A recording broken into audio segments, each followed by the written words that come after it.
bakit pa tayo uuwi? Ang hirap-hirap magantay kay Mr. Chan. Tama na nga yun, paulit-ulit na lang kayo eh. Hindi naman ginusto ni Gabo na hindi mahuli si Tigre, no? Sige na Gabo, babalato naman kahit magkano lang. Ano mo talagang tumigil, ha? Gusto mo talaga masaktan ngayong gabi, no? Alam mo, kilala ko yan. Tauhan ni Django yan, si Ben.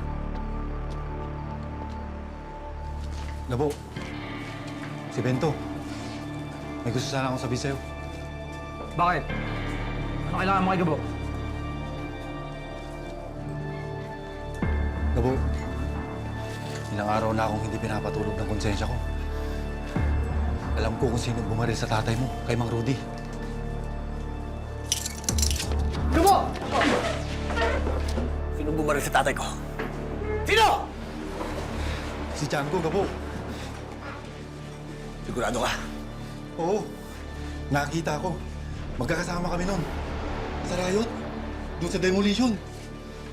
Pag ako niloko mo, lalaslasin ko na mo. Naintindihan mo? Ha? Gabo! Gabo.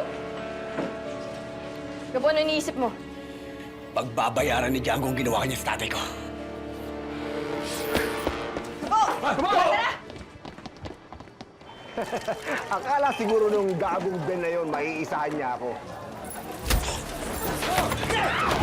Kaputin mo! Nakitong barata dito! Bukan nyo! Tingnan mo kayo! Walang gagalaw! Ayog ka! Ikaw pala ang bumaril sa tatay ko! Ha? Gabo! Sandali lang! Ano ba pinagsasabi mo? Itong anak mo! Binaril ang tatay ko! Nag-aagaw buhay kayo sa ospital! Gabo! Hindi ako bumaril kay Mang Rudy! Huwag mo na akong paikutin, tarantula! May nagsabi sa akin! Kilala mo ako, Gabo! Kung gagantihan kita, rerekta ako sa'yo! Hindi mo pag-aaksayan ng tatay mo! Pulis ang pumaril sa tatay mo, Gabo! At alam ng lahat yan! Gabo, pag-usapan natin to. Hindi totoo ang binibintang mo. Kilala mo naman kami. Kung kami ang tumira kay Rudy, pinaglalamayan na siya ngayon. Sino mo nagsabi sa'yo niyan? Ah! Si Ben! Ha? Pinatalsik ko na yun! Ninakawan ako ng hayop na yun eh! Gusto lang akong gantihan nun! Gabo, baka naman totoo yung sinasabi ni Django. Mahirap to, Gabo. Hindi tayo sigurado. Bigla-bigla na lang din naman sumulpot yung Benay. Gabo, maniwala ka sa akin. Pinagsasabi na tayo ng hayop na yun! Gabo, hindi ka na. Gago yan si Django, pero may punto siya.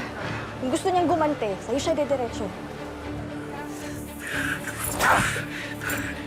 Kapag naalaman ko na ikaw ang bumaril sa tatay ko, babalikan kita.